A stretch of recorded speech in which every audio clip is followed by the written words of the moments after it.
Hey YouTube family, this is me Coleman with Tax Deed and Overage Education, where I teach smart earners how to leverage overlooked opportunities through a real estate investment niche called Tax Deed and Overages, where no cash, credit, or capital is required.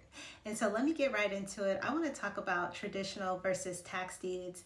And I don't know why this has been so heavy on me, because I still can't believe that in 2026, people are still looking to purchase real estate through traditional methods, which is basically your personal credit and, going to a bank to purchase property.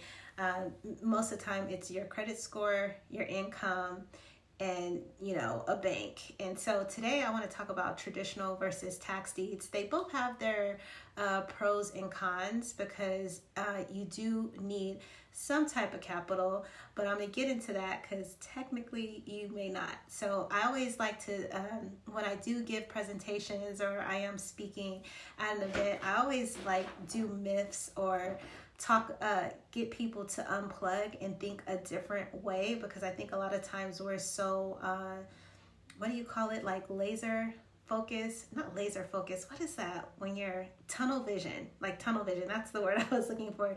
You only know one way. So my whole goal for 2026 is to start getting people to think outside the box. And the more I go to these investment or I go to these networking events, it's just I just grin and I smile when I be I do a real estate investment niche, and people always say, oh, so are you doing Airbnb? You're doing wholesaling, and I was they'll be oh, I have a, hedge fund group, or oh, so I could help you. You need investors so that you could get money. And so that's where I want to talk about traditional versus tax deeds. And that's why I say you really don't need cash, credit, or banks, because if you find a good deal, there are tons of investors that are out there that will buy a property. So I'm going to give you some insight on that. One of the deals that I did in tax deeds, and that's why I always say no cash, credit, or banks, because number one, you definitely, when you're at the court steps, nobody's asking for your social security number, okay? Nobody's asking for that. And then number two, there are no banks allowed over there, okay? The bank should have already paid the taxes if there was a mortgage on the property. So no banks are required there, and it has to be all cash. And I'm going to tell you an interesting story. And I don't know if it's, I'm trying to think if there's a short on it where I bought a property, and I won the property at the auction, and I couldn't even get away from the auction before a wholesaler, or they have Mike's buyers, they always have these buyers, they were willing to buy the property from me right there on the auction steps. Now I always say, because people will be oh, this is too good to be true. It's not.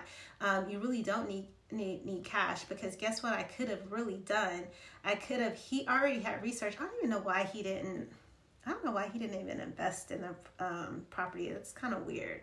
But they're always lurking at the auctions, looking. Maybe they don't know how to do the due diligence. I have no idea. I really don't care. But I say this all to say that if you have the right knowledge and the right tools, you can acquire property just using your brain. And a lot of times when I try to explain this, people will be oh, it's like wholesaling. Oh, yes and no. Because, in wholesaling, you're kind of convincing a owner to sell it for you for cheap to go sell it to someone else, where I feel tax deeds give you all the power. You're not convincing anybody. Either they're dead or they just can't afford their back taxes, okay? And so you can acquire it, or you can bring in an investor to buy it from you, and yours is in the middle. So it is a wholesale type of strategy.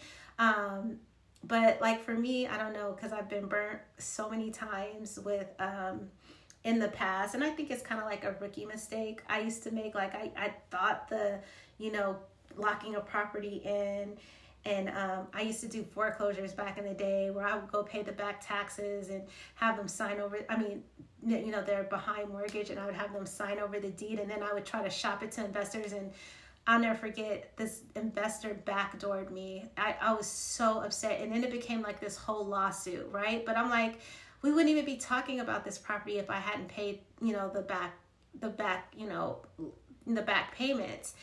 Needless to say, I was like, you get what you pay for, because he ended up, I didn't want to fight. Because I really didn't have like a lot of skin in the game. Well, I had 10 grand, in the game, but the owner actually went behind me with the guy, right? Make a long story short, that guy, it took him like 8 months to sell the property. I was like, that's what you get. But anyway, that's a whole nother story. With tax deeds though, what I really love, and I taught this to one of my students in Florida, I was like, this is what you're going to do.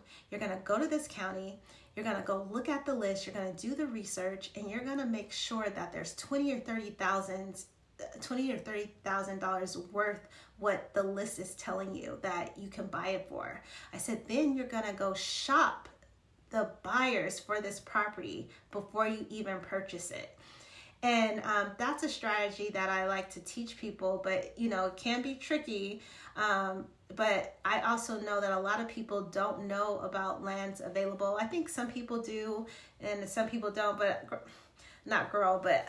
I'd be like wanting to know, like, I just don't understand how people really believe in 2026 that you couldn't afford to buy a property. I'm here to tell you, I, Mika Coleman, promise to tell you the whole truth and nothing but the truth, that you can afford a property, even if it's dirt.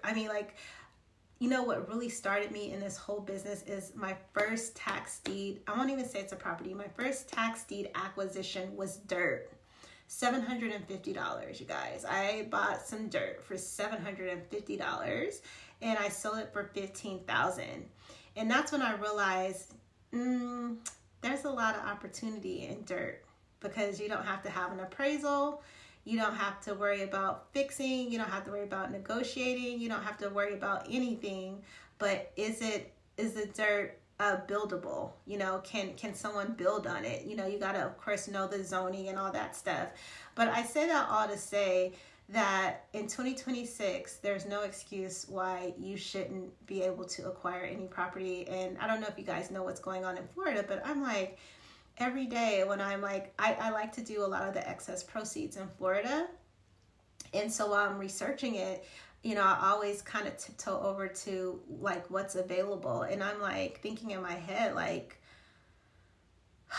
why aren't people like looking into this? Like, why aren't people like buying stuff like free and clear? I think the market is due for a downturn. So, if you want to do retail, I still think you're going to get a discount. But by far, I've taken like several different investors that wanted to be my students and explain to them the whole tax deed process. And they were like, these were some good buys. I don't know why people are so adverse to tax deeds. I know that it is a little bit different than traditional, and I think the downside that most people fear the most is that when you do buy tax deed properties, it's not like you can go do like a walkthrough or have somebody what is that I'm looking for? What is that when you buy a property and before you buy it you can do a I can't think of the word. But you can have someone go and see what everything is wrong with it to negotiate. Well, you can't do that with tax deeds. I think that's like the only downside. But you put that in your numbers when you're like bidding, or you're auctioning. If you're at the auction, you want to kind of like put that in there. But I want to say that if you are a traditional investor, I highly advise you looking at different routes. If you want to get out of the rat race, I think a lot of traditional buyers still have to remain in the rat race. I don't know. You tell me. I see so many people tell me they have 100 doors, but they can't. They really don't retire on 100 doors. They might go around the country selling a dream, but the reality for me, when I own like 6 properties across the United States, I was like property rich and cash poor. And I learned really quick that owning a lot of properties do not make you rich, okay? They make you stressed the fuck out. I remember one time I had like 3 vacant properties, and I had spent a month like going to try to hire property managers. And I was like, this is stressful. Like, nobody talks about the trash, toilet, and tenants. They don't talk about like the downside of owning all these properties. So when people tell me they own all these properties, I just grin and smile and be like, and in my head, I'm like, been there, done that. And in my opinion, you know, no knock to anyone that owns like 6 or 7 doors. Kudos to you, but in my opinion, it's a poor man's game, because it's like you're constantly turning things over. And cash flow, it depends on, you know, your cash on cash return, like what it took you to actually acquire that property. But at the end of the day, I always, like, as you guys know my story, I literally had over leveraged myself. And so at the end of the day, I want mortgage free properties where I'm not having to worry about a mortgage ever. Okay. And so I just wanted to talk about, if you want to really get and win at this real estate game, the best thing you can do is invest in tax deeds. Not tax liens, but tax deeds. And I think a lot of times people, now if you don't want properties, because that's why tax liens exist, because there are like a lot of investors that are like, I don't want any properties. I've been there, I've done that. I just want certificates. I want paper. I rather have paper.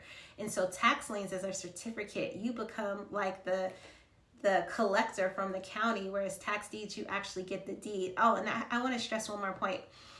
I feel like in traditional investing, once you purchase, you're kind of limited depending on how much you pay for it on your investment strategy. Most people are like, everybody wants cash flow, right? Everybody.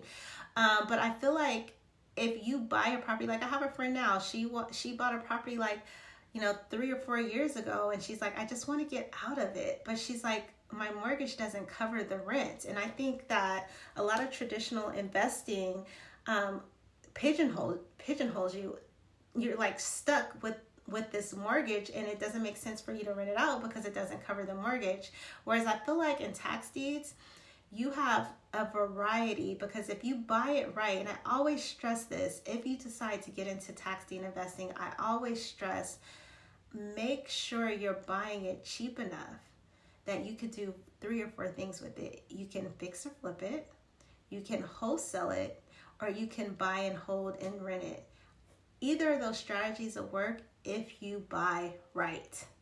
And that's what I want to preach and teach on this. That's why I say I teach smart earners, because if you're not a smart earner, you're not going to buy it right. And I think there's a lot of overlooked opportunities that a lot of people miss, because, you know, they have this tunnel vision of, okay, I got to get my credit right, I got to get my cash right. And in all actuality, you don't have to do that. There are tons of property. I remember there was this, I was at I don't know if you guys are fans of him. What's his name?